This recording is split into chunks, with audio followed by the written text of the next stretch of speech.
vlog channel. Please subscribe if you are new. If you're not, hey, what up? Welcome back. This is part 2 of a Q&A video, so make sure, well, it doesn't really matter, but if you want to see more questions that I've answered over on my main channel, go watch that video, and these are the remaining questions that I'm going to answer. So, let's go. What is one thing that makes you happy? I guess just the fact that I get to see all the people that I love. Wow, that sounded cheesy, but that's just what came to mind. It makes me happy because I'm excited right now to see someone on Friday, to see somebody else tomorrow night. And it's just people ebb and flow into and out of our lives, and I'm happy that I get to spend most of it with people that I love. If you were an animal, what animal would you be? Okay, this is a really funny one because we had to answer this question during my freshman orientation, and I said I would be a hummingbird because my heart beats just as fast, only due to caffeine. If you didn't know, a hummingbird's heart beats like a million things a second, and I just really resonate with that, so I would be a hummingbird. Name 3 quirky things about yourself. I like cleaning. I dance a lot, and I suck at it, and usually when I'm by myself. And I like to drive barefoot in the summer. Were those quirky enough for you? If you had to recommend one book, what would it be?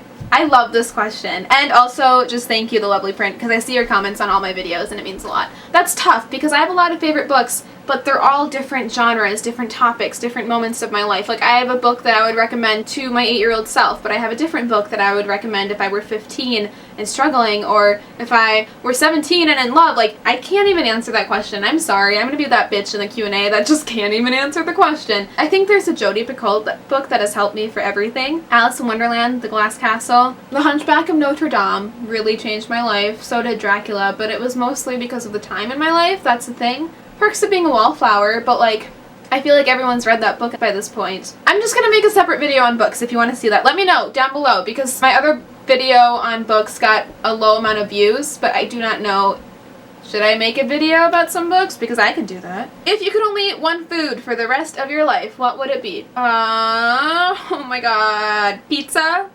Am I a relatable teen if I say that? Pizza. Is there anything you need to have near you when you're writing, like a little lucky charm or something? I love this question, so thank you so much for leaving it.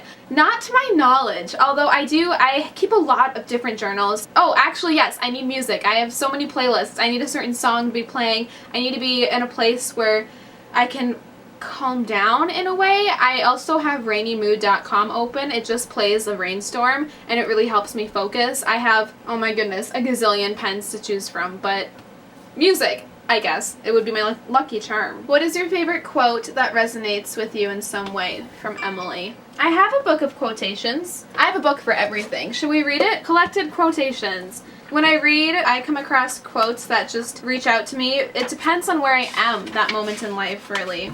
And like, there are so many that just, I don't know. I went through a really dark time in my life, so I wrote down a bunch of depressing quotes that resonated with me. Oh, To the Lighthouse by Virginia Woolf.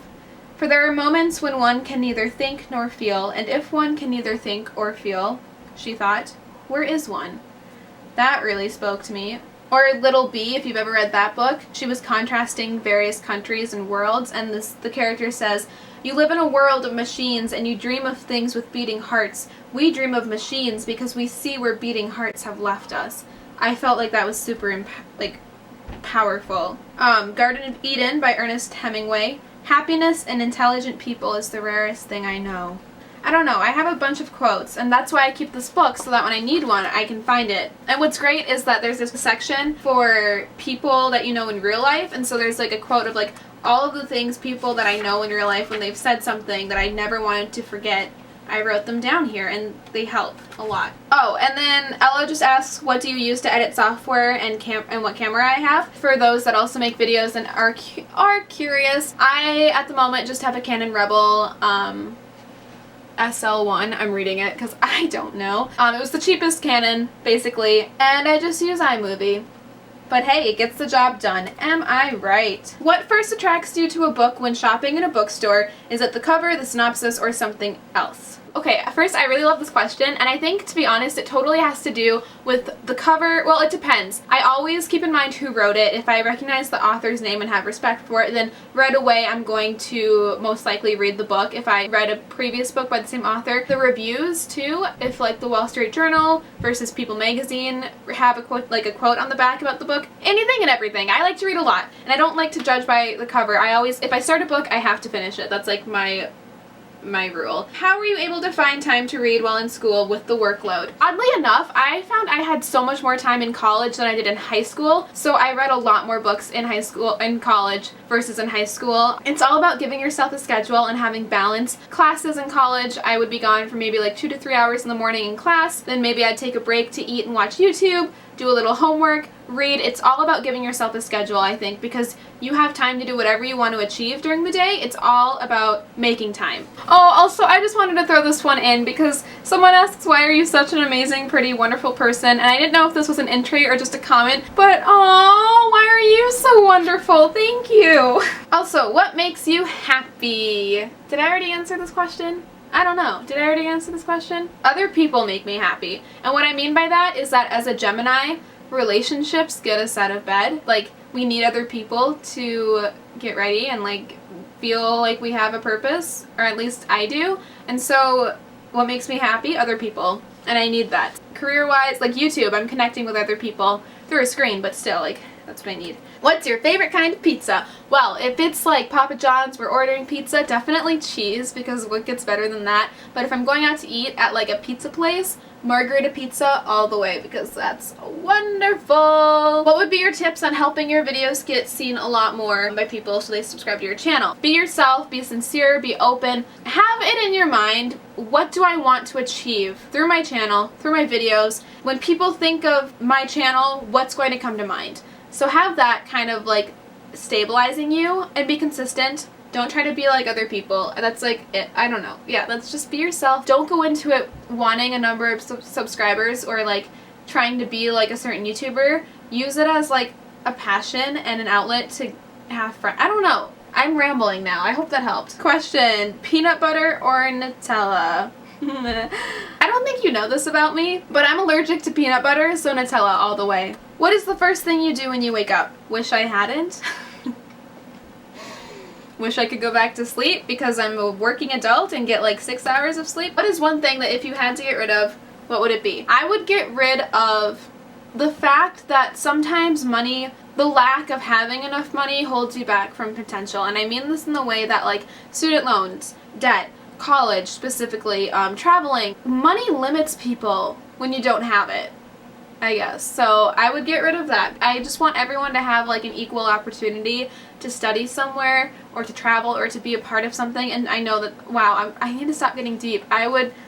One thing I had to get rid of, it would be student debt. Okay. Would you eat habaneros on top of ice cream? That's a pepper, right? I can tolerate very spicy food because it's my blood, my heritage. So yeah, of course, I would totally eat that. Did you say you're not a chocolate fan? I don't really like chocolate. And I know this wasn't like a question for the Q&A, it was just Jessica, but like, wanted to incorporate it because I love you. What is your favorite Bath & Body Works candle scent? I'm a sucker for a solid vanilla, something like vanilla scented marshmallow. Oh my gosh, one winter they had sugar cookie. I really like, they had a pumpkin spice latte scent in the fall. Oh, those are so great. What's your current favorite song? This is my Spotify. Feel free to go check it out. I have too many just to list one. I have a pretty eclectic taste for music. So, follow me and I'll follow you back. Jillian also asked what was my favorite flower, and I love this question as well. This is weird, but my favorite flower, I have no idea what it looks like, but I just love the name and the memory that comes to mind. I love chrysanthemums because I used to have this book as a kid called Chrysanthemum and I loved it, and it was just, I was like so proud. I don't know, it's just, I have nostalgic memories towards that, but I also love these, they're called dragon snaps. Again, because of nostalgic reasons when I was a child, but we used to have these dragon snaps in my backyard, and they looked like little dragon heads, and they were the coolest things. I'll insert a picture now. It reminds me of the good old days when I was 5 and flowers were the coolest things in the world. What is your favorite album currently? Spotify, go, now, click here, Spotify, go. True. And that's all for this Q&A. Thank you so much for leaving all of your wonderful questions. I really did enjoy answering them, and I hope that you enjoyed watching this video. Make sure to give it a thumbs up and subscribe. I would love to hit 300 on this channel. I feel like we just hit 200, and I'll see you very, very soon. Bye!